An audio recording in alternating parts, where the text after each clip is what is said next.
대만의 총통 선거가 이틀 앞으로 다가왔습니다. 2018년 11월 지방선거에서 참패를 당했던 민진당은 차잉원 총통의 정치적 생명까지 위협당했었는데요. 이틀 뒤 있을 총통 선거는 차잉원 총통의 압승이 예상되는 이미 기울어진 운동장이 되었다고 합니다. 이렇게 대만 민심이 변한 이유는 홍콩 민주화 시위 때문입니다. 일국 양제를 택하고 있는 홍콩에 점점 중국의 영향력이 커지는 것을 보고 중국의 강경한 입장인 차잉원 총통을 선택하게 된 것 같습니다. 지난해 시진핑 주석이 홍콩처럼 대만도 일국 양제 시스템으로 들어와야 한다고 말한 것이 대만인의 불안감을 더한 것 같고요. 미국 역시 이전과 다른 대만 정책을 취하고 있는데요. 미국 고위 관료가 대만을 공식 방문할 수 있게 한 대만 여행법이 통과되고 대만의 실질적인 대사관을 설립하자는 법안이 발의되고 또 2018년 차잉원 총통의 미국 방문을 허용하고 그리고 실수인 듯 아닌 듯 묘하게 대만을 국가로 표기한 것까지. 이번 선거는 단순히 대만인의 선택뿐만이 아니라 향후 미국과 중국의 파워게임의 전초전이 아닌가라는 생각도 듭니다. 이번 주 토요일 한번 지켜보시죠. 한국 시간으로 오늘 새벽 트럼프 대통령이 대국민 연설을 통해 이란에 무력이 아닌 강력한 경제 제재를 하겠다고 밝혔습니다. 미국과 중동의 현재 상황 어떤지 월스트리트저널의 정헌희 기자 그리고 박현도 교수와 연결해 자세히 짚어보겠습니다. 네, 먼저 미국 워싱턴 상황부터 좀 살펴보겠습니다. 정헌희 기자 안녕하세요. 네, 안녕하세요. 네, 오늘 새벽에 있었죠. 트럼프 대통령이 대국민 연설 핵심 부분만 조금 짧게 짚어주시겠어요? 네, 이란의 핵 프로그램과 미국과 동맹국들 사이의 관계 여러 가지 중요한 이슈들이 다뤄졌는데요. 먼저 트럼프 대통령은 이란은 핵 프로그램을 더 이상 진행할 수 없을 것이다. 자기가 대통령인 한 그런 말로 이제 스피치를 이제 시작을 했는데요. 네. 나아가서 지금 최근 미국과 이란과의 그런 분쟁 속에서 미군 또는 미국인이 다치거나 죽지 않았으며 추가적으로 그리고 또 솔레마니라는 이란 장군 사살된 장군이죠. 그분의 이제 죽음을 좀 정당화하는 그런 말도 했었고요. 이분이 이제 테러리스트였다. 그리고 이분이 미국인들과 미국을 위협을 많이 해왔다. 네. 이런 말들과 함께 미국이 추가적인 생션 즉 이제 제재를 가할 것이다. 근데 이제 동시에 동맹국들한테도 더 많은 관심과 더 많은 행동을 더 이제 요청을 했는데요. 근데 결론적으로는 상황을 조금 식히는 쪽으로 마무리를 한 것 같습니다. 이제 트럼프 대통령이 이 상황에서 미국이 더 이제 과감하게 이제 군사적인 액션을 취하기보다는 네. 이란에게 이제 당신들은 이제 경제적인 포텐셜이 있다고 하면서 달래면서 이제 상황을 조금 더 쿨하게 만들려고 하는 듯한 말들도 했었습니다. 네, 사실 저도 이 그러니까 대국민 연설을 봤는데 일단은 처음에는 미국의 사상자가 없었다라는 부분이 가장 중요한 사실이었던 것 같고요. 그리고 말씀하신 대로 술레이마니가 정말 나쁜 사람이다. 우리가 당연히 정당하게 살해할 이유가 있었다라는 이야기. 그리고 경제 제재를 좀 더 심하게 할 거고 이란이 그래서 잘못한 거 알고서는 지금 무릎을 꿇지 않았냐. 그리고 석유도 우리는 많고 그리고 군사력도 좋고 무기도 좋고 그렇기 때문에 우리는 꿇을 거 없다. 그리고 이란도 우리의 거는 좀 쉽게 말하면은 우리 말 잘 들으면 너희들도 잘 살 수 있다. 근데 어떻게 보면은 생각보다 좀 톤 다운된 느낌이었다고 봤어요. 그리고 사실은 굉장히 강경한 발언이 나오지 않을까 그래서 마음을 졸였던 분들이 많았을 것 같은데 그에 비해서는 조금 유화적인 발언이 나와서 다들 조금 안심했다라는 이야기가 있는데 그래서 이거는 제 인상이었고 미국 내 여야 반응은 어떤지 좀 궁금한데요. 아무래도 조금 어떻게 보면 뻔한 결과가 나왔다고 보이는데요. 네. 일단 해당 연설에서 트럼프 대통령이 아무래도 오바마 대통령의 JCPOA라는 이란과의 핵 협상 네네. 결과물을 갖고 비판을 하는 내용들이 조금 있었는데 물론 오바마 대통령을 직접 언급하지는 않았던 걸로 알고 있습니다. 근데 네, 그 전 정권이라는 얘기는 했었죠. 네. 그렇죠. 예. 그러니까 오바마라는 이름을 이제 언급하면서까지는 안 했지만 어찌 되었건 듣는 사람들 입장에 당연히 오바마 정권을 향한 말들로 보였는데요. 이제 그런 사용했던 형용사들을 보면 예를 들어서 폴리시라던가 이제 폴리시는 뭐 이제 바보 같다. 그리고 뭐 very defective JCPOA, 그러니까 즉 네네.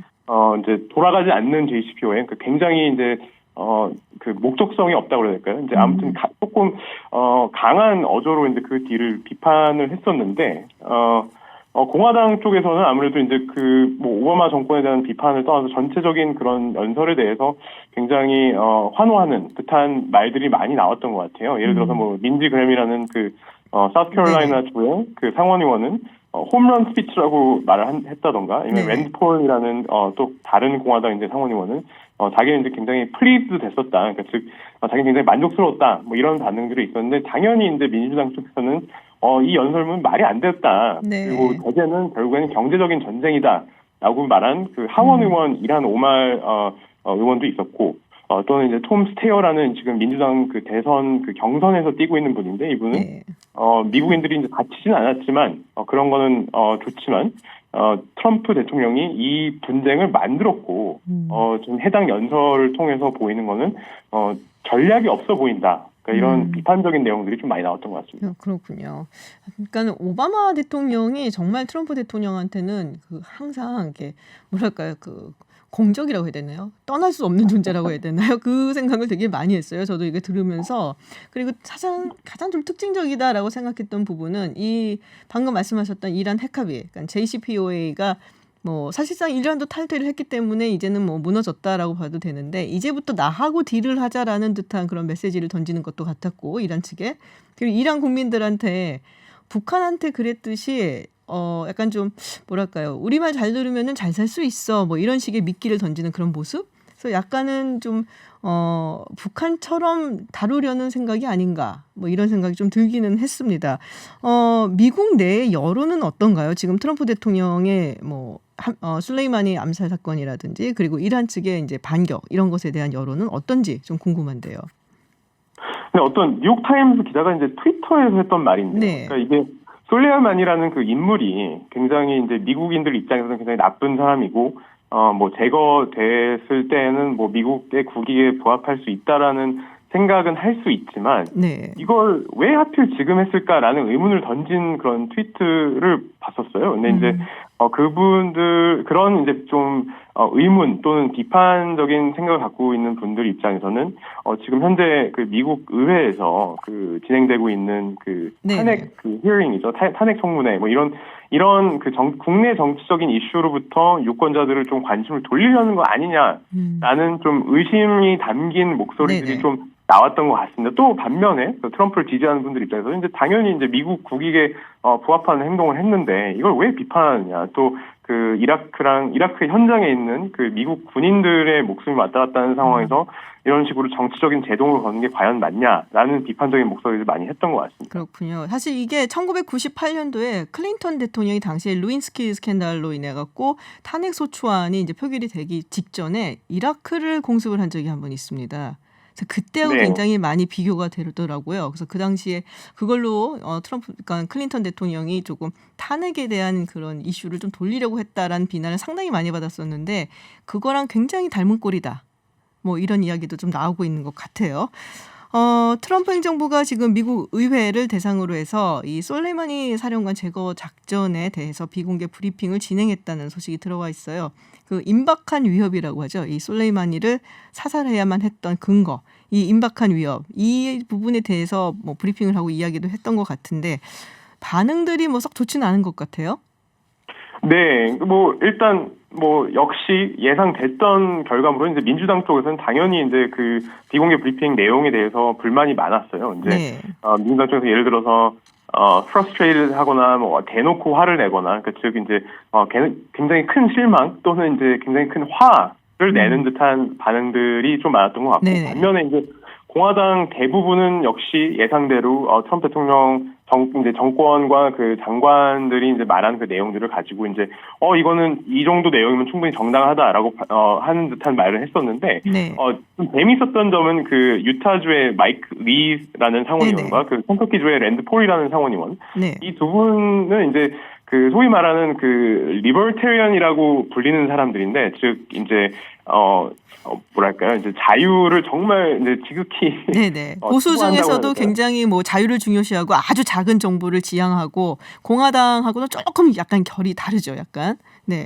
예, 그렇습니다. 이 두 분이 좀 의외로 공화당 쪽에서 좀 굉장히 센 비판을 했던 의원들이었는데요. 네네. 그 이분들 뭐 마이클 리 같은 의원 같은 경우에는 이제 아마 내가 기억하기로는 가장 최악의 브리핑이었다라는 강력한 비판을 했었고, 이분이 또 법적으로나 사실적으로나 도덕적으로나 정당화되지 않는 것 같다라는 말을 했었습니다. 그래서 그러니까 이런 식으로 재밌었던 점은 공화당 쪽에서 비판적인 내용들이 굉장히 강하게 나왔다라는 점이 좀 유의할 만한 것 같습니다. 그렇군요. 네, 마지막으로 미국 하원에서 지금 트럼프 대통령이 이란에 대한 군사 행동 함부로 못하게 하려고 전쟁 권한 제한 결의를 표결에 붙이겠다라고 발표를 했습니다.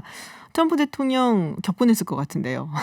어떻게 반응하나요? 예. 네. 그렇습니다. 그러니까 1941년도까지는 미국이 원래 전쟁에 참전할 때에는 그 전쟁 선언이라고 하죠. 그러니까 Declaration of War라는 그런 법안 형식으로 이제 의회의 승인을 받아야지만 이제 군사적인 행동을 취할 수 있었는데, 그 우리와 좀 연관이 되는 건 한국 전쟁 때부터 그런 관행에서부터 트루먼 대통령이 이제 벗어나게끔 했었어요. 그래서 그때부터 이제 미국 대통령들이 전쟁 권한이 조금 더 세졌다라는 그 역사학자들의 평가가 많은데, 이번에 이제 의회에서 그 트럼프 대통령과 그 전쟁 권한을 좀 이제 챌린지하는, 그러니까 이제 의문을 많이 던지고 이제 의회에 그 전쟁 권한이 있다라는 걸 좀 강조하려는 듯한 이제 움직임들이 많았던 것 같습니다. 근데 이제 공화당 쪽에서는 예를 들어서 그런 전쟁 움직임에 제동을 거는 것 자체에 대해서 그 논리를 이제 굉장히 의문을 던지는 분들이 많았던 것 같아요. 그러니까 공화당은 이런 움직임이 오히려 미군과 미국 국익에 부합하지 않으며 그 목숨들이 왔다 갔다 하는 그런 상황을 더 방해하는 거 아니냐,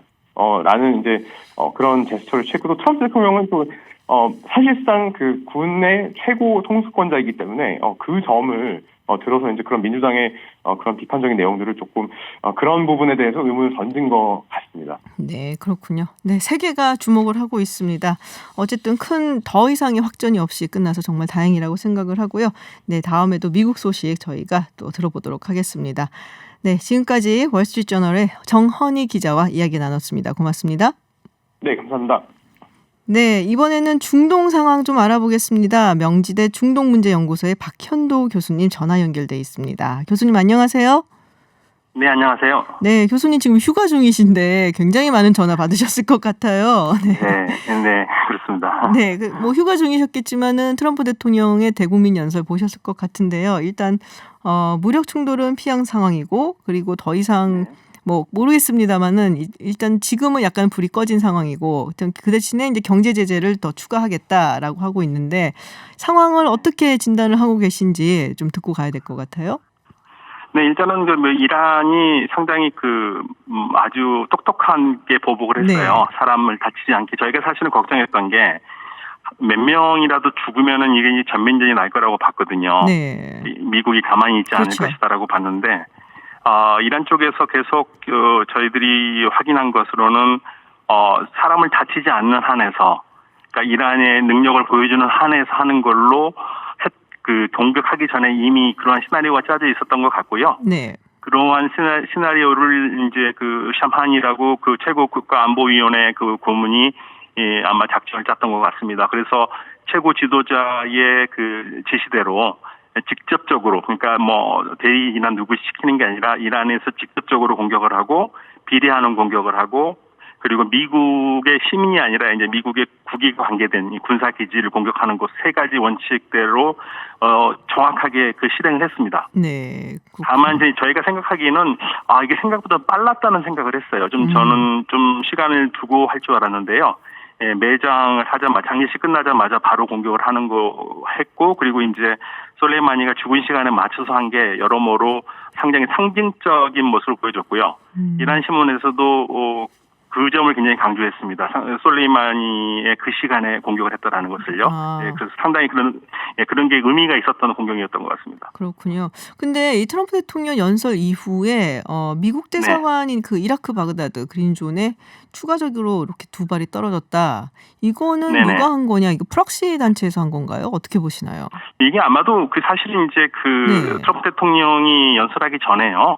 예, 이번에 카타이브 헤즈볼라라고 직접적으로 대사관 공격과 관계됐었던 그룹이 있지 않습니까? 네.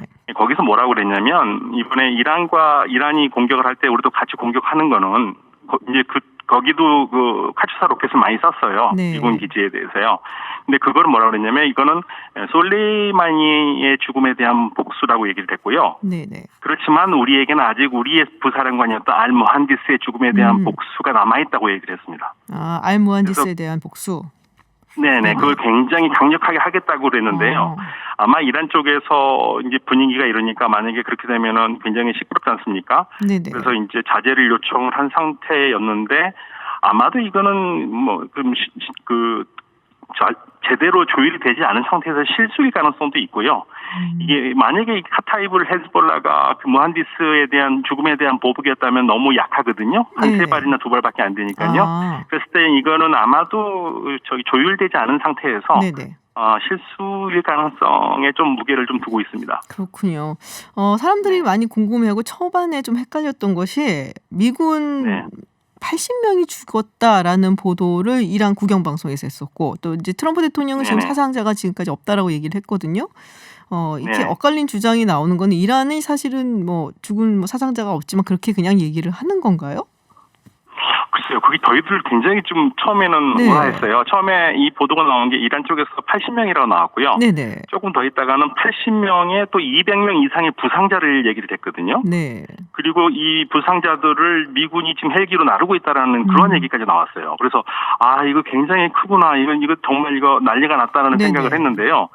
이후에 나오는 보도를 보면은 이라크 총리도 우리 이라크 군인들은 전혀 문제가 없고 내가 들었는데 미국에서도 전혀 문제가 없다고 얘기를 하면서 이제 괜찮구나 생각을 했습니다. 그래서 이게 진짜 80명이 만약에 진짜 그렇게 사상이 나타나면 트럼프 대통령이 그거를 감추면서 저렇게는 못할 거거든요. 그래서 그렇죠. 이건 아마도 오보일 가능성이 크고요. 그게 의도적인 오보인지 아닌지는 확인할 길은 없습니다만은 이란 쪽에서도 얘기를 하는 것은 사람 한 명도 다치지 않게 공격을 했다라는 데서 굉장히 자랑스럽게 생각하는 거 보면은 이거는 의도적인 오보라기보다는 아마 언론 쪽에서 잘못하지 않았나 좀 생각하고 있습니다. 그렇군요. 사실 이번에 사상자 부분에 대해서 굉장히 많은 사람들이 예의주시했었거든요. 이게 사상자가 나오면 정말 이거는 크다. 근데 그렇죠. 말씀하신 대로 지금 보복 공격을 했지만은 사상자가 안 나왔다. 그러면 이란이 사실상 좀 수위를 조정을 한 거고 상당히 영리하게 공격을 했다라고 보는 게 맞겠죠. 그렇죠. 왜냐하면 공격하기 전에 얘기가 좀 엇갈리긴 하는데 정확하게는 총리가 이란으로부터 구두로 공격을 할 거라는 얘기를 들었고 그래서 이라크 총리는 미국에 알렸던 것 같아요. 그래서 그렇죠. 미국도 이걸 다 알고 있다라고 얘기했는데 그 시점은 약간 차이가 있습니다. 어느 시점에서는 미국이 서너 시간 전에 알았다는 얘기가 있는데 또 총리한테 얘기한 것은 자정 바로 넘어서 1시간 전에 얘기했다라는 얘기도 있고요. 아무튼 그렇지만 서로 교감이 있었고 그렇기 때문에 중요한 시설이라든지 사람들을 움직였고 그래서 인명살상은 나지 않았던 게 아닌가. 조율된 공격이었다고 봐야죠. 조율된 공격이었다. 근데 이라크는 정말 괴롭겠어요. 지금 그렇죠, 거의 그렇죠. 새우등 터진다는 게 바로 딱 이 경우가 아닌가 싶은데 이라크 정부 입장은 어떤가요? 이라크 정부가 처음에는 이제 사실은 이제 이란이 왜 그걸 알려줬느냐에 대해서 얘기가 많았는데요. 이란에서는 이라크에게 알려준 거는 지금 사실은 이란이 공격한 거는 미군 기지가 아니라 이라크 기지인데 미군이 쓰고 있는 거거든요. 네네. 그렇기 때문에 그 기지를 때린다는 것은 이라크에 얘기하지 않고 때린다는 것은 주권 침해가 되기 때문에 그 부분을 깨끗하게 위해서 자위권 발동을 위해서 얘기를 한 거고요. 네네. 그런데 이라크로서는 지금 이제 거기까지 일을 했는데 계속적으로 나오는 건 총리도 처음에는 이해하는 걸 좀 얘기했지만 오늘도 굉장히 강력하게 반발을 했고요. 이라크를 전쟁터로 쓸 수 없다고 했고 국회의장도 얘기했고 대통령도 지금 다 반대를 하고 있거든요. 네. 그런데 지금 이런 상황이 되면 이라크가 전쟁터가 될 수밖에 없기 때문에 이라크는 굉장히 곤혹스럽죠. 그렇죠. 그래서 지금 이라크를 두고 미국과 이란이 지금 전쟁을 벌인 거나 마찬가지인데 이 부분에 대해서는 앞으로 좀 그 양쪽이 아마 제재를 할 가능성이 굉장히 큽니다. 지금 중동에서 지금 두 나라가 부딪히고 있는데 이라크를 두고 미국과 이란이 부딪히고 있고 지금 리비아를 두고 이집트하고 터키가 부딪히고 네네. 있거든요. 예, 그런 상황들이 되면은 사실 뭐 리비아는 전쟁터가 이미 됐기 때문에 그렇다 치면 이라크는 지금 재건도 해야 되고 굉장히 복잡한 문제가 많은데 네. 이 발전에 상당히 그 장애가 되기 때문에 아마 이 부분들 양쪽에서 고민을 많이 해야 될 겁니다. 그렇군요. 네, 마지막으로 사실상 네. 어제 제가 그 대국민 연설을 보니까 일단 핵 합의는 네. 끝난 것이 아닌가. 뭐 미국은 뭐 탈퇴를 예전역에 했고 또 이란도 사실상 네. 탈퇴를 했고 트럼프 대통령은 거기로 돌아갈 생각은 없고 이제는 새로운 어떤 뭐 합의를 하면 합의 뭐 이런 걸 만들 생각인 것 같은데 어쨌든 지금은 네. 뭐 추가적인 경제 제재를 하겠다라 얘기를 했고 이란은 대신에 뭐 경제 제재 철회하면 다시 핵 합의를 할 수도 있고라는 얘기를 했습니다. 앞으로 네. 이란의 핵 문제 어떻게 될 거라고 전망을 하세요? 지난 9월 달에 루하니 대통령이 유엔 총회에 갔었을 때 거의 그 협의를 했을 수도 있다고 얘기했었습니다. 네. 근데 그때 왜 안 했냐면은 그때 만약에 미국 대통령이 트럼프 대통령이 아니었으면 뭐 9월 달에 합의를 했었을 것이라고 얘기를 했거든요. 그 말은 아직까지 가능성이 있다는 얘기고요. 네. 이란이 아직까지는 그 핵 합의 틀에서 벗어나진 않았어요. 유일하게 남은 게 하나 있습니다. 지금 IAEA 사찰을 받고 있지 않습니까? 네네. 이제 이란이 가지고 올 수 있는 카드는 IAEA 사찰 거부, NPT 탈퇴, 그 다음에 우라늄 농축 20%까지. 뭐 이게 이제 최대 악수인데요. 네. 이것까지 가면 이제 최대 악수죠. 그게 이제 가장 강력한 무기가 될 텐데 현재까지는 지금 안에 있기 때문에. 네. 미국과 그 부분에서 조율을 해야 되는데 제가 아주 좀 희망사항이라면 미국이 원하는 것만큼을 그냥 JCPOA를 깨지 않는 한에서 약간 수정하고 미국도 제재를 풀고 그러면 갈 수도 있을 것 같은데 문제는 지금 이란 쪽에서 트럼프 대통령에 대한 신뢰감이 전혀 없거든요. 그렇죠. 네. 네, 그게 지금 문제입니다. 그래서 그런데 지금 보면은 폼페이오 국무장관도 그렇고 이란의 비위를 거스르지 않는 걸 하고 있어요. 예를 들면 폼페이오 장관이 지금 뭐라고 그랬냐면 각 그 미국의 공간에 그 전문을 보내가지고 네. 이란 반정부 이사와 그 허가 없이 접촉하지 말으라고 그랬어요. 예, 그것은 무슨 말이냐면 이란의 신기를 건드리지 않겠다라는 네. 얘기고 그래서 어떻게 해서든지 협상을 이뤄보겠다는 그런 부분들이 네네. 있기 때문에 조금만 더 기다려보면 좋은 결과가 좀 나오지 않을까라고 기대도 해봅니다. 네, 알겠습니다. 네, 오늘 말씀 정말 고맙습니다. 네, 감사합니다. 네, 지금까지 명지대 중동문제연구소 박현도 교수님이었습니다. 네, 뉴스 1타 강사. 저희가 새해를 맞아서 이렇게 코묘명을 만들어봤어요. 마음에 드세요? 네, 네 좋습니다. 대치동에서 막 달려왔습니다. 아유, 무슨 그런 무서운 말씀을. 네, 그리고 최영일 평론가 그리고 박지훈 변호사와 함께합니다. 새해 복 많이 받으시고요. 안녕하세요. 네, 새해 복 많이 받으십시오. 네, 오늘 최영일 평론가님께서 주제를 가지고 오시는 날이라서. 네, 맞습니다. 네. 무슨 주제 가져왔을지 뻔히 알긴 오늘 하지만. 가장 시끄러운 이야기죠. 자, 추미애 법무부 장관 네네. 대통령의 재가를 받아서 어젯밤에 검찰 인사를 단행했습니다. 네, 뭐 보수 진보 매체별로 아주 뭐 해석이 엇갈리고 있습니다. 그렇죠. 무서운 말 나왔습니다. 뭐 윤석열 총장 손발이 잘렸다. 학살도 나왔고. 수요일 밤에 대학살 네. 이런 그게 이름도 붙었어요. 그 옛날에 닉슨의 워터게이트 사건 때 토요일 밤에 대학살이 맞습니다. 있었죠. 네. 네. 자, 그리하여 이제 윤석열 사단이 그야말로 저는 핵심 3인방 중에 하나 교체할까? 둘 교체할까? 다 교체하는 건 생각을 못했어요. 그런데 몽땅 물갈이 다. 됐다. 이게 오늘 주제가 되겠습니다. 그렇군요. 자, 본론에 들어가기 전에 일단 한 말씀씩을 한 줄 평을 듣고 갈게요. 총평. 네. 이제까지 이런 인사는 없었다. 이렇게 얘기하고 싶어요. 검찰 입장에서 검찰 또 입장에서. 그렇고요. 지금까지 이런 인사는 같이 없었다. 배제를 한 경우네요. 네, 검찰 입장에서는 뭐 아마 충격 받았을 수밖에 없어요. 네네. 그리고 이제 좀 이따 얘기를 하겠지만 검찰총장의 의견 듣는 부분에 대해서도 네.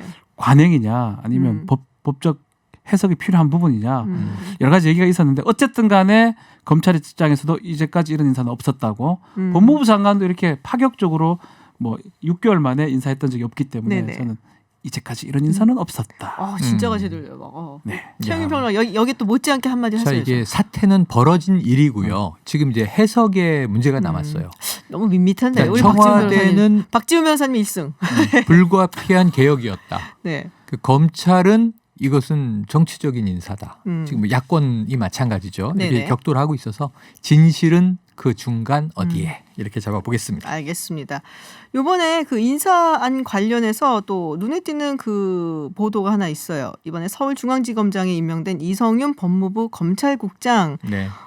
검찰총장 의견을 청취해야 된다. 그 인사위원회에서 네. 이야기를 했는데 회의를 일단 하고 이거 끝내놓고 그 다음에 들어도 된다라고 강행을 했었다. 근데 네. 이성윤 검찰국장이 이제는 뭐 서울지검장이 되겠, 그렇습니다. 서울중앙지검장이 되겠지만요. 그분이 맞는 거죠. 예전에 그 조국 전 장관 수사 네. 할 때 윤석열 총장을 배제하라. 네. 배제한, 네네, 그렇게 배제한 수사팀을 이야기했어요. 꾸려라라고 얘기했었던 그 얘기를 인물. 법무부에서 했다라고 했는데 네네. 이제 그 인물이 바로 검찰국장이었다가 지금 이번에 이제 서울중앙지검장이 이제 네. 됐고요. 또 이제 어제죠. 어제 인사위원회 위원으로 들어갔는데 네. 자 말씀하신 대로 절차적인 문제가 있다. 검찰총장의 의견을 아직 법무부 장관이 듣지 못했다. 하지만 나중에 들어도 된다. 인사위원회 강행하라라고 이제 했다는 단독 보도가 나왔어요. 네네.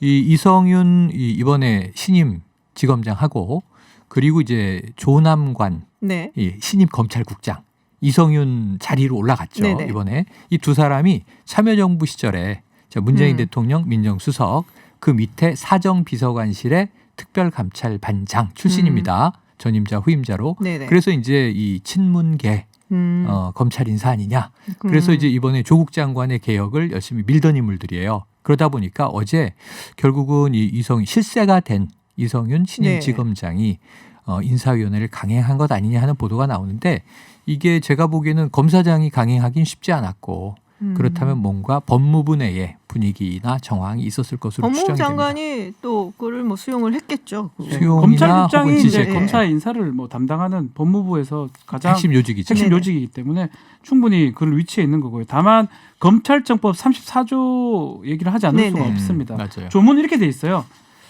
법무부 장관이 의견을 들어서 그 검찰총장의 의견을 들어서 검사의 보직을 제청한다 돼 있습니다. 의견을 들어.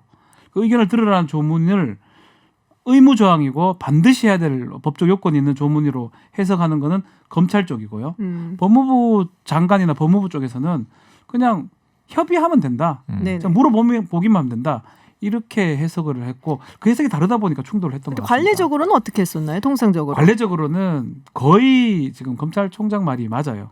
안이 가기도 했었고 네네. 미리 가서 하긴 했는데 또 제가 뭐 정확하게 다 하기는 못했는데 특별히 검찰총장이 이런 얘기도 했대. 얘 한 명 좀 살려줘 라고 해서 좀 바꾼 적도 있다고 하거든요. 그 뭐 어디라고 정확하게 말씀드리긴 좀 그렇지만 그런 걸 봤을 때는 무조건 이렇게 미리 안이 갔던 건 같지는 않습니다. 검찰총장한테. 아주 극적으로 가서 의견을 들었던 적도 있었던 것으로 뭐 그런 보입니다. 정도로 정리하면 되지 않을까 싶은데 그러니까 의무 조항은 아니지만 통상적으로 검찰총장의 의견이 뭐 왔다 갔다 하면서 교환이 되고 합의가 이루어졌었는데 법 조항에서는 의무라고 뭐 볼 수 있을지 없을지 그 애매합니다. 부분은 예. 애매하다. 의견을 들어서 네. 여기에 묶으니까. 알겠습니다. 예. 오늘 국회 법사위에 추미애 법무장관 네. 출석했잖아요. 그래서 야당과의 설전이 좀 있었는데 그 부분 잠깐 좀 들어보시죠. 제가 위반한 것이 아니고요. 검찰총장이 저의 명을 거역한 것입니다. 그 명을 거역한 게 아니고 그런 형식적인 의견 인사 정치 의견을 절차를 내라라고 했음에도 진행하려고 하니까 그런 거 불구하고 아닙니까? 인사위원회 개최하기 전 30분 전에 검찰총장을 법무부로 오라고 하는 경우가 지금까지 단 한 번이라도 전례가 있었다고 생각하십니까? 전례가 있고 없고는 장관과 인사위원회 인사안을 올렸다는 것은 이미 그 당시에 검사장급 이상 인사안을 확정시키고 난 뒤에 통보를 하겠다는 것에 불과한 거 아닙니까? 30분 전에 오라고 한 것은. 인사위원회 그런 전에 30분의 의견을 시간뿐만 듣고자 하는 아니라 그 전혀 아닌 거죠. 그 전날도 의견을 내라고 한 바가 있고요. 또 1시간 이상의 전화 통화를 통해서 의견을 내라고 한 바 있습니다.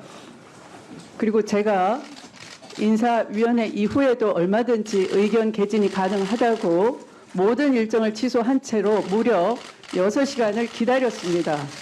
그러나 검찰총장은 제3의 장소에서 인사의 구체적 안을 가지고 오라라고 법령에도 있을 수가 없고 관례에도 없는 그런 요구를 했습니다. 있을 수가 없지 않습니까, 의원님?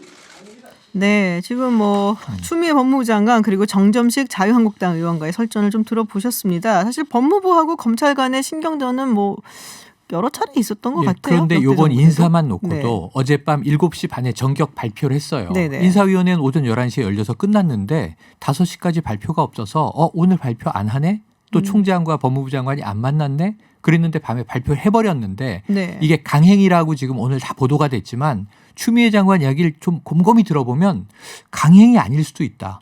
그러니까 이게 윤석열 패싱이라는 보도가 많아요. 근데 추 장관의 말을 진실로 믿는다면 이건 셀프 패싱이 되는 거예요. 근데 정점식 의원 말에는 뭐 30분 전에 오라 그랬다. 그건 그건 맞는데 뭐예요? 네. 그러니까 이 11시에 인사위원회가 네네. 열리는데 10시 반까지 검찰총장은 들어오시오라고 법무부가 밝히기는 1시간 전에 9시 반에 검찰에 대검에 연락을 해서 네네. 검찰총장 10시 반까지 들어오시오. 그럼 어떻게든 인사위원회 전에라도 만나는 모습을 보여주고 싶었던 것 같아요. 그렇군요. 근데 추 장관의 비하인드 스토리에 오늘 국회 공개는 네. 벌써 어제 그 전날 1시간여 통화가 있었고 검찰 안을 좀 가지고 와라. 검찰은 무슨 얘기냐? 법무부 안을 가지고 와라. 서로 우위 싸움을 한 것 같아요. 이거 명백해요. 그런데 제3의 장소에서 검찰총장이 법무부 장관과 이제 독대해서 법무부 인사안을 보고 의견을 네네. 내겠다고 한 것은 조금 이것은 장관에 대한 수직 관계가 있잖아요. 월권 아닌가 싶어서 검찰청 이법 34조의 문제가 아니라 어떤 방식으로 의견을 듣느냐, 그렇죠. 어떻게 반영하느냐는 안 나와 있거든요. 없어요. 이제 법무부 장관 권한인데 저는 추미애 장관이 조금 네. 억울할 수 있겠다는 네네. 생각이 듭니다. 요걸 좀 역대- 이렇게 네. 극단적으로 그냥 쉽게 정치자분 이해하기 좋게 좀 표현하자면 의견을 들어를 음. 법무부 장관은 정말 듣기만 하면 되는 거라고 보고요. 경청, 정치. 그리고 검찰청에서는 검찰총장은 반영을 시켜야 된다고 이렇게 해석하는 것 같습니다. 그 차이는 사실 차이 많이 나는 거거든요. 굉장히 많이 나는 거죠. 듣기만 하면 되는 거 하고 가서 의견을 들어서 어느 정도 반영해야 되는 걸로 차이가 나기 때문에 그 차이 갭을 못 줄인 거고요. 네. 그러다 보니까 제3의 장소까지 얘기가 나온 것 네, 같습니다. 한국당에서 지금 이제 이런 인사권 행사가 수사 방해다 그리고 직권 남용으로 형사 고발하겠다라는 이야기를 하고 있는데 이 직권 남용이라는 게 항상 나오는 얘기지만 굉장히 뭐 적용해 갖고 따지기가 애매하고 어렵기도 하고 뭐 합니다. 이렇잖아요. 지금도 오늘 또 중요한 판례가 서지현 검사. 나왔어요. 네. 안태근 전 검찰국장 무죄 취지로 대법원에서 파기환송이 났습니다. 원래 1, 2심에서는 2년 유죄가 났었어요. 네, 2년 실형이 네. 났었는데 그만큼 직권남용죄를 사실은 해석하기가 어렵고요. 이연령 비연령이에요. 기에 걸면 기걸이고 그래 보이거든요. 그러다 보니까 국정농단 사건에 많은 것들을 직권남용죄로 걸었는데 실제로 무죄가 나는 게 많습니다. 그 이유는 뭐냐면 해석의 차이가 너무 많이 나기 때문에요. 그래서 이것도 고소는 가능한데 유죄까지 받아내는 거는 쉽지 않다 이렇게 생각이 듭니다. 1, 2심에서 고소법안은요. 근데 유죄를 받았는데 네. 대법원 가서 이렇게 뒤집어지는 경우도 이런 경우는 있긴 하죠. 네. 그게 직권남용죄 특징 때문에 그런 것 같아요. 직권남용죄 직권을 남용해서 공무원한테 의무 없는 일을 시키거나 권리 행사를 방해해야 되는데 직권을 남용한 게 재량권 범위 낸지 재량권을 일탈했는지 그런 해석을 해야 됩니다. 그 해석에서 1, 2심하고 대법원하고 차이를 보인 것으로 보입니다. 시기가 모호하다는 얘기도 있습니다. 그렇죠? 네. 타이밍이 참 묘해요. 이 두 가지 사건이 연결되기에 그러니까요. 딱 좋은 이제 판결이 네네. 났기 때문에. 근데 이제 사실 안태근 전 검찰국장 사건은 판결이 나와야 되는 상황이었고 공교롭게도 이제 이 일이 터지면서 네. 맞물린 것 같은데 저는 요거 한번 주목하셔야 돼요. 검찰이 어제 입장문을 낼 때 자, 인사위원회가 열리기 30분 전에 검찰총장을 부른 것은 요식행위이기 때문에 법무부안 다 정해놓고 밀어붙일 건데 어쨌든 검찰청법 34조를 지키는 모습이라도 보여주려고 부르는 요식행위 아니었느냐. 이건 검찰의 판단입니다. 30분 전에 만났어요. 법무부 장관과. 근데 3명 다 교체한다고요? 2명은 살려주셔야죠. 이런 협의를 하라는 얘기잖아요. 결국은. 그걸 하라는 거죠. 근데 검찰총장이 안 갔잖아요. 왜? 요식행위니까. 그래서 오늘 이낙연 총리가 중요한 얘기를 하는 거예요. 전 이게 검찰청법을 이 법무부 장관에게 합리화 시켜주기 위한 내각 수장으로서의 이 국무총리의 이제 행동인데 뭐냐면 응하지 않은 게 검찰총장이네. 법무부 장관이 불렀는데 법무부 장관과 통화해서 네. 자, 이거 조치하도록 하시오라는 이야기를 했단 네네. 말이에요. 그래서 어찌 보면 이 문제는 가지 않은 것은 검찰의 패착 아닌가 하는 생각도 듭니다. 알겠습니다. 지금에도 가장 관심사는 사실 앞으로 윤석열 검찰총장의 행보, 거취 이 부분 네. 아니겠습니까? 짧게 한 말씀씩 마지막으로 부탁드릴게요. 어떻게 뭐 보세요? 그렇다고 하더라도 뭐 집단 항명을 하거나 항명 네. 방법은 사표 내는 그런 거거든요. 성명서 발표하는 건데 제가 봤을 땐 그런 건 할 수가 없을 것 같아요. 결국은 겉으로 봤을 때는 수평 이동이 그 전보 조치거든요. 그리고 파격적으로 보이긴 하지만 인사를 하는데 큰 문제는 없어 보입니다. 위법적 요소는 없거든요. 그 34조 빼고는. 네. 그렇기 때문에 어떤 성명을 내거나 사표를 낼 만한 정당한 명분은 없어 보이고 그렇게 하지 않을 거로 생각이 듭니다. 최영일 비슷한 평론가는요? 사례가 있었어요. 뭐냐면은 이제 참여정부 강금실 장관 때 김종빈 검찰총장이 네. 아마 네네. 사직을 했고요.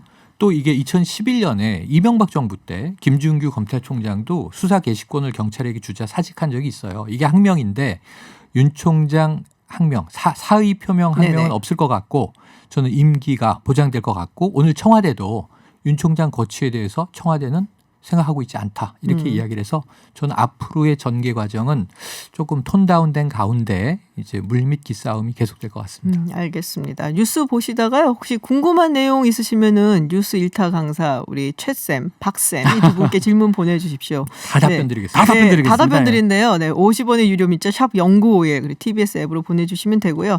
네, 우리 친절한 뉴스 일타 강사님들 대치동에서 뛰어오신 분들입니다. 네, 두 분이 답변을 친절하게 해드리겠습니다. 네, 뉴스 일타 코너였습니다. 네, 오늘 어떠셨어요? 재밌었습니다. 코너명은 어떠셨어요? 마음에 드셨어요? 코너명 너무 좋죠. 뉴스 일타 강사 두 분 모시고 이야기 나눠봤습니다. 지금까지 박지훈 변호사 그리고 최영일 시사평론가였습니다. 오늘 고맙습니다. 감사합니다. 한 주간 뜨거웠던 글로벌 이슈 각국 지구촌 대표단과 함께 이야기해보는 지구촌 회담 시간입니다. 러시아, 일본, 중국을 대표해서 지구촌 소식 전해주실 분들 모셨습니다. 러시아 대표 국제회의 통번역사 에바 씨, 일본 대표 서울대 선임연구원 요시카타 베키 씨, 그리고 중국 대표 전 중국 차이나TV 기자이신 리시양 씨와 함께 이야기 나눠보겠습니다. 안녕하세요. 안녕하세요. 진짜 오랜만에 봬요. 진짜 네. 많이네요. 네. 몇 주 만에. 네, 새해 복 많이 받으시고요. 한 말씀씩 제가 부탁드릴게요. 새해 복 많이 받으라는 얘기 각국 언어로 한번 짧게. с Новым годом. 明けましておめでとうございます. 또 네, 중국. 신년 快乐. 네, 새해 복 많이들 받으시고요. 네. 백희 씨, 리시양 씨 2주간 못 뵀잖아요. 맞아요. 고향에 다녀오신 거예요? 아니요, 전 중국이랑 동남아시아. 놀러 다녀오셨구나. 우리 리시양 씨는? 저는 그 송년회, 신년회 행사가 너무 많아서 아, 참석을 못했습니다. 여전히 놀러 다니셨군요. 네, 알겠습니다. 지금 회식. 일본, 중국, 러시아 각국 지구촌 대표들 모시고 이야기합니다. 유튜브에서 TBS FM 검색하시면요. 보이는 라디오로도 함께 하실 수 있으니까요. 어떤 분들이 나오셨나 궁금하시면 함께 보이는 라디오로 해주시기 바랍니다. 오늘 이야기는 유튜브 가짜 뉴스 얘기예요. 네, 조작 방송 뭐 이런 이야기. 최근에 한 유튜버가 자신의 장애를 과장을 해서 방송을 했어요. 그래서 이 조작 방송 논란이 좀 있었는데 특히 이제 뭐 온라인상에서는 이제 가짜 뉴스 많잖아요. 뭐 하더라는 얘기도 많고 이제 또 우리가 선거철이 다가오기 때문에 아마도 더 기승을 부리지 않겠냐. 또 미국 대선도 있고 미국 러시아 대표 약간 찔리지 않습니까? 그러니까요. 되게 대학원 다니면서도 항상 네. 그거를 통역을 했었거든요. 네네. 저희 이제 수업 시간에 그 푸틴 대통령의 인터뷰에서 이제 뭐 미국 선거 개입 관련해서 그러니까 항상 그거를 통역하다 보니까 이게 다시 그 시간이 오니까 제가 괜히 긴장이 되는 거예요. 그래서 또 얘기가 나오겠구나. 그러니까요. 예, 저는 오늘 가짜 뉴스 에바스 그러니까 찔리겠는데 그 갑자기 생각을 좀 했었는데. 네. 몽돌바. 사실 요새 TV보다 유튜브 보시는 분들이 많아요. 맞아요. 네. 구독하는 채널 혹시 있으세요? 네. 우리 리샹 씨 어떤? 저는 유일하게 하나. 뭐예요? 네, 김지훈의 이브닝 쇼. 이 시점을 봤어요. 네, 백희 씨는. 저도 저는 일본에서 그 저기 차별을 반대하는 뭐 그런 단체가 하는 유튜브라든가 뭐 그런 좀 시사성 있는 걸 좀 구독하고 있습니다. 에바 씨는요? 저도 당연히 TBS 이런 충성도. 그리고 그냥 저는 이제 동물 쪽을 좋아해서 동물 관련된 채널도 많이 보고 그리고 이제 러시아 약간 유명한 TV 쇼 그런 프로그램의 유튜브 방송도 이제 같이 보고. 그러시군요. 저는 펭수. 요새 인기죠. 펭수 보고 있는데. 예, 각 나라마다 좀 트렌드가 있는 것 같아요. 이런 개인 방송 같은 경우도 한국은 이제 먹방이 굉장히 유행이고 또 게임 같은 거 하는 걸 이렇게 해주는. 저는 그 뭔 재미로 보나 싶었는데 보다 보니까는 중독성으로 보게 되더라고요. 근데 먹방 정말 세계적으로 유명한 것 같은데요. 시작해요. 그러니까. 시작하면 못 빠져나와요. 러시아에서는 전혀 보지 못할 그런 방송이거든요. 먹방 같은 경우는. 러시아에서는 뭘 많이 보나요? 저희는 약간 재미있는 이제 그 상황 같은 상황극? 상황극? 이제 유튜버들이 상황극을 가지고 뭐 예를 들어서 뭐 현실과 상상 이렇게 해가지고 남자가 여자를 처음 만났을 때 뭐 현실에서는 이런데 상상에서는 막 이런다. 그런 걸 만들어요? 그런 게 조금 웃기게 해가지고 그걸로 뜨는 친구들이 꽤나 많아요. 그렇군요. 굉장히 하는 방송이 아니고 재밌어가지고. 여러 명이 같이 네네네 하는 여러 거네요. 명이 아니면 뭐 2명, 3명이서 같이 이렇게 해가지고 약간 거의 드라마처럼 그런 식으로 많이 해요. 일본에서는 뭘 많이 봐요? 오락방송 비슷하게 하는데 왜 있잖아요. 그 뭐 일반인들이 궁금하기는 한데 근데 개인이 좀 검증하기는 힘든 좀 돈도 많이 들고 시간도 들고 뭐 이런 거를 검증하는 식의 이런 방송이 상당히 인기가 많은 것 같아요. 그렇군요. 예를 들어서 뭐 복권 같은 것 중에 정말 단점이 있는지 없는지를 한꺼번에 다 써버리고 뭐 확인한다든가 그런 거. 그러다가 당첨되면 진짜 대박. 그 유튜브만 대박인 거잖아요. 유튜버들이 돈이 많으니까 그거 다 해볼 수 있잖아요. 중국은 어떤 거 많이 봐요? 중국은 한국이랑 좀 비슷한 것 같아요. 그러니까 게임 방송이 제일 큰 비중을 차지하고요. 그 다음에 먹방도 있고, 최근에는 노래. 그러니까 잘하는 사람이든 못하는 사람이든 노래를 하고 그리고 잘하는 사람일 경우에는 막 그 구독자가 실시간으로 하잖아요. 노래 신청을 하면 불러도 주고 막 이렇게 한대요. 그래서 잘하는 사람은 막 각 TV 그 연예 프로에서 막 초청도 섭외도 하고. 와, 그런 트렌드들이 조금 다르기는 하네요. 근데 최근에 한국에서 그 한 유튜버가 그러니까 자기 장애를 이렇게 과장을 해서 방송을 해요. 그게 조작 방송이다. 그래서 좀 논란이 됐어요. 그리고 먹방 같은 경우 한국이 많다고 아까도 얘기를 하셨는데 이렇게 먹는 척하고선 뱉는 이런 꼼수 쓴다. 그래서 뭐 이야기도 좀 있고 그런데 이게 조작 방송 이런 것들이 혹시 뭐 일본이나 중국도 있는지 궁금한데 어때요? 작년에 좀 심각한 게 있었어요. 그 유튜브 상에서 상당히 유명한 음악 그룹이 있었는데, 네네. 근데 뭐 유명해져가지고 뭐 큰 뭐 공연장에서 뭐 공연도 하는 정도가 됐는데, 근데 어느 날 그 같은 소속사에 있는 뭐 미소년 그 모델이 걔네들한테 상당히 계속해서 집요하게 뭐 성희롱 당했다고 고발 영상 올렸어요. 근데 그리고 그거에 대해서 사람들이 상당히 분노를 했으니까 그쵸. 그 음악 그룹이 사죄 영상도 올렸는데 그게 다 그냥 지목을 모기 가짜였다. 가짜였어요. 근데 그때 딱 미투가 화제가 됐었던 그때 시기래 오가지고 상당히 좀 화냈죠 사람들이. 주목받기 위해서 그런 걸 그렇죠. 꾸민다. 중국은 어땠어요? 중국은 아까도 말했지만 게임이 유명하잖아요. 네네. 그래서 그 중국에 한 100여만 구독자를 갖고 있는 유명한 게임 진행자인데 여자분이에요. 네. 근데 그분이 처음에는 자기가 직접 하다가 어느 단계 레벨까지 올라가 구독자가 많아졌는데 자기가 게임을 그만큼 잘 못하니까 다른 사람 손을 이용해서 자기가 하는 척하고 다른 사람이 게임을 하고 자기가 하는 척한 게 방송이 들통나서 어떻게 했는지 저도 어떻게 기술적으로 모르겠는데 그래서 상당히 큰 이슈가 됐어요. 그 게임에서는 정말로 탑 매치에 드는 여자분이었대요. 근데 그래갖고 그 채널에서 아예 블랙리스트로 해갖고 그 게임 회사도 그 여자를 다 차단시키고 그 정도로 조금. 근데 이런 조작 방송도 문제인데 가짜 뉴스가 사실은 전 세계적으로 문제잖아요. 이 가짜 뉴스. 어떤 가짜 뉴스들을 가지고 있는지 좀 궁금해요. 네, 러시아 가짜 뉴스 있어요? 저희는 제일 큰 게 그 미국 대선? 근데 사실 러시아 내에서 워낙 이게 SNS를 많이 사용하다 보니까 굉장히 빨리 가짜 뉴스가 퍼지고, 그리고 막 뭐 조회수를 이제 사서 그 유튜브나 SNS에 그 좋아요 있잖아요. 네네. 그거를 이제 살 수가 있어요. 살 수가 있어요? 살 수가 있어서 그걸 많이 사서 이제 약간 크게 성장을 해서 자기 페이지를 성장시켜가지고 근데 이제 그게 정말 현실에 있는 사람들이 좋아요를 눌러준 게 아니라 그냥 컴퓨터로 얼마 이제 돈을 내고 그 좋아요를 사서 그렇게 자기 페이지를 이제 키우는 그런 약간 우리나라 응원 사재기 비슷한 느낌이 좀 들기도 하는데. 약간 그런 느낌이에요. 중국은 어때요? 가짜 뉴스? 중국은 가짜 뉴스가 대부분 경우 그 일상생활과 관련된 게 많더라고요. 사람들이 좀 쉽게 접할 수 있게끔 왜냐하면 자기랑 관계가 되니까 그래서 보니까 최근에 이거 또 가지고 오셨어 사진을. 혹시 이거 보고 무슨 가짜 뉴스인지 알 수 있을까요? 저 이거 안 다친 거 아니에요 혹시? 뭐예요? 성형한 거예요? 성형한 건가? 뭐지? 네. 성형 얼굴이 바뀌어서. 근데 이게 한국하고도 관계 있어요. 뭐냐면 이 뉴스 가짜 뉴스 제목이 뭐냐면 중국의 3명이 한국에 가서 성형한 여자가 얼굴을 너무 많이 뜯어 거쳐서 한국 해관에서 통과가 안 돼서 공항에서 체류했다.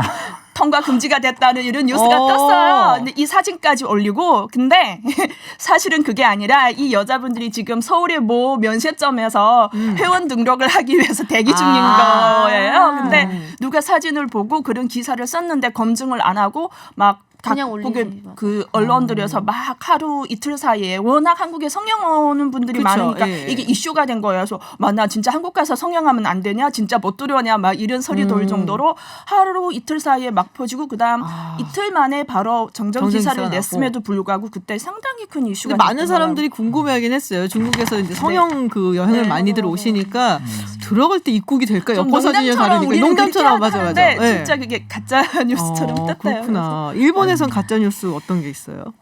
크게 문제가 된 게 그 DH라고 그 화장품 회사 있잖아요. 네네네. 근데 그게 뭐 혐한 방송으로 문제가 됐잖아요. 근데 사실 일본에서는 2017년도에 이미 엄청 큰 문제를 일으켰어요. 근데 그게 뭐냐면 그 혐한이 아니라 혐 오키나와, 그러니까 오키나와에 대한 그 좀 그러니까 허위 사실. 네네. 그때가 이것도 선거하고도 관련이 있는데.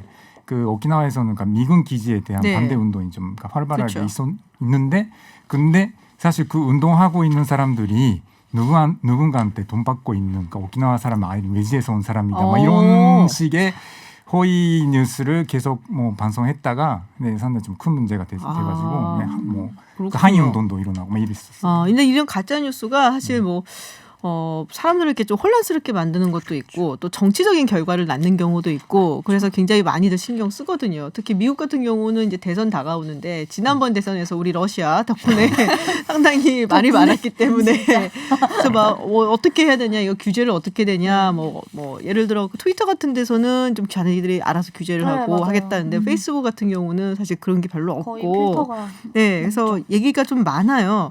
자, 이거를 규제하거나 금지하거나 뭐 이러는 법들 한국에서는 아직 시도를 안 하고 있는데 뭐 논란이 좀 많아갖고 각국에서는 어떤가 좀 궁금한데 가짜 뉴스 올리면은 뭐 형사처벌을 받는지 받으면 어떤 정도 되는지 어떤가요? 중국은 어때요? 네, 중국에서는 올해 초부터 그 가짜 뉴스랑 그리고 음성 동영상 올릴 때 가짜로 조작을 해서 올린 데 대해서 특별하게 관리 실시를 들어갔어요. 그래서 뭐 예전에는 물론 뭐 가벼운 데 대해서 민사 책임이나 형사 책임까지 있었는데 올해는 특별하게 형사 책임도 강화한다. 형사 책임까지? 형사 처벌 나온다고 했거든요. 예를 들어서 뭐 그 형식도 다양한데 예를 들어서 좀 사회 질서를 어지럽히고 좀 사람들을 불안하게 만들었다. 가짜 뉴스가 이러면 뭐 5년 이상 유기도형도 가능하고 심할 경우에는 뭐 일부분에 대해서는 뭐 한화로 한 200만에서 2천만 원까지 벌금까지 가는 정도의 형사처벌도 병행을 한다고 하더라고요. 러시아는 어때요? 러시아 있죠. 저희도 금지법. 그런 법이 이제 2019년에 만들어졌는데 이게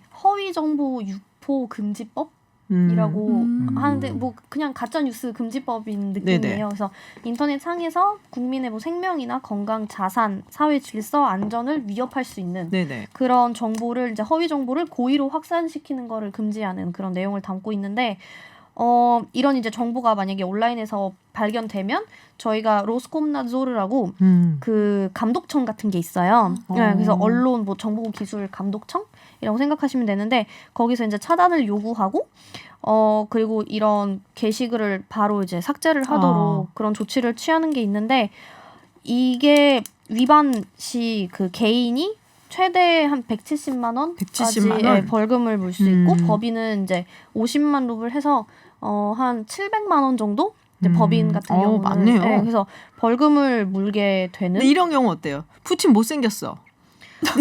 이런 얘기 올리면 어떻게 돼요? 사실 저희가 이제 푸틴 약간 그러니까 정부 비난 금지법도 있어요. 아 진짜요? 있긴 있는데 근데 이게 워낙 정치적인 글을 많이 올리기 때문에 사실 다 잡아내기는 거의 불가능해서 웬만한 좀 심각한 그런 정보를 담고 있는 게 아니면 못생겼다 그러면 왠지 그거는 심각하게 볼 것 같아요. 느낌이 그럴 수도 있어요. 워낙 좀 카리스마 자기 외모에 대해서 남성스럽지 않아 막 이러고 그럼 싫어할 것 같아요. 일본은 어때요? 일본에서는 일단 뭐 언론의 자유와 관련해서 좀 약간 조심스러운 분위기가 있어가지고 이 새로운 이 매체가 좀 늘어나는 이 사태 대비한 좀 그 새로운 법을 만들자라는 네. 기회는 아직까지는 그렇게 없고요. 그 명예훼손 같은 뭐 그런 것도 사실 일본에서 인정받기가 좀 힘든 부분이 있어요. 근데 뭐 예를 들어서 지금 이거 그 재판 진행 중인데 그 예전에 그 김학승 할머니 그 위안부 할머니 그 가장 첫 번째 고백하신 분인데 그분의 기사를 썼던 그 우에무라 타카시 씨라고 그 신문 기자가 날조 기사를 썼다라는 그런 비판을 계속 받아왔거든요. 그 공격을 받아왔는데 그 얘기를 그 유포한 사람들 중심적인 사람들 상대로 지금 재판 하고 있는데 그것도 좀 인정받기를 좀 힘든 아직까지 어려운 그런 상황. 그게 항상 이제 뭐 상쇄되는 요소이기는 하죠. 이게 언론의 자유, 표현의 자유하고 그리고 맞아요, 이런 가짜 뉴스라든지 뭐 이런 거, 명예훼손이라든지 이런 부분이 어느 쪽에 더 우위를 둬야 되느냐 이거 가지고 각 국가들이 사실은 또 사회들이 고민을 하는 부분이기는 합니다. 요새 가짜 콘텐츠, 가짜 뉴스 찾아내는 유튜버 또 생겼대요. 되게 괜찮은 거. 네, 우리 한국에서는 많이 그게 볼 있다던데. 글쎄 뭐 그런 거 있어요? 다국에 아니면은 뭐 자정하려는 노릇이라든지 없는 것 같아요. 없어요, 그냥 러시아는? 자체적으로 그냥 자체적으로. 중국은 어때요? 중국도 뭐 아직 한국처럼 가짜 뉴스 잡아내는 유튜버는 따로 없는데 대신 그 개인 방송하는 분들이 서로 이렇게 이미지를 고려해서 서로 누가 가짜가 같다고 이렇게 말을 하면 그 사람들 블랙리스트에 올리자 해서 방송을 못하게 하는 이런 뭐 단체를 뭐 만들고 뭐 이런 거는 한다고 그러더라고요. 근데 정부적인 행위나 뭐 특별하게 이렇게 되는 건 없고요. 뭐 일종의 자정 노력이네요. 그것도 사실 그렇죠. 어떻게 보면. 네. 일본은 그런 거 없어요? 일본에서도 뭐 몇 개 단체들이 있고 그리고 특히 뭐 새로 생긴 뭐 그 인터넷 매체라든가 아니면 그 지방 신문 같은 경우에 그 집중적으로 그런 노력을 하고 있는 데는 있어요. 그리고 사실 주목할 만한 그 움직임이 있었는데 이거는 2018년도에 그 유튜브에 너무 혐한 동영상이 많다고 그 문제시하는 사람들이 그 유튜브 본사에다가 이런 자별적인 그 동영상은 또 없애야 된다고 계속해서 신고하는 그런 운동을 벌였어요. 근데 그 결과 2달 만에 그 30만 번의 동영상이 삭제됐고 우와. 그리고 한 350개 정도의 채널이 폐쇄가 됐어요. 근데 그 중에는 그 다케다 트네야스라고 자기가 뭐 그 초난가의 뭐 그 후손이라고 하면서 그 잘난 척하는 상당히 혐한 인사가 있거든요. 그 사람의 채널도 폐쇄가 됐어요. 그렇군요. 근데 저는 항상 그게 유튜브에서 한국이라고 검색하기만 하면은 상당히 좀 혐오스러운 동영상만 나오니까 그게 상당히 그 가슴 아파했었는데 그때 그거를 계기로 해서 상당히 좀 많이 줄어들었어요. 그렇군요. 그러니까 결국에는 어떻게 보면은 시민의 힘이 굉장히 중요하다라는 교훈 아닌 교훈을 또 얻게 되는 것 같습니다. 네, 오늘 조작 방송 그리고 가짜 뉴스에 대해서 한번 이야기를 우리 지구촌 대표들과 해봤습니다. 지금까지 전 중국 차이나 TV 기자 리시앙 씨, 서울대 선임연구원 요시카타 백희 씨, 그리고 러시아 대표 국제회의 통번역사 에바 씨와 함께했습니다. 오늘 고맙습니다. 감사합니다. 네, 지금 자유한국당이 검찰 인사의 반발에 불참한 가운데 본회의가 열리고 있습니다. 한국당이 필리버스터를 철회한 민생 법안들이 차례차례 상정돼 표결이 이루어지고 있고요. 내일은 검경수사권 조정 관련법 표결한다고 하는데요. 서울타임즈에서 내일 자세히 전해드리겠습니다. 체사레 보르지아 님이 유튜브로 신청하신 엔딩곡이 있네요. 레오 스피드웨건의 Can't Fight This Feeling 들으면서 인사드립니다. 지금까지 김지윤이었습니다.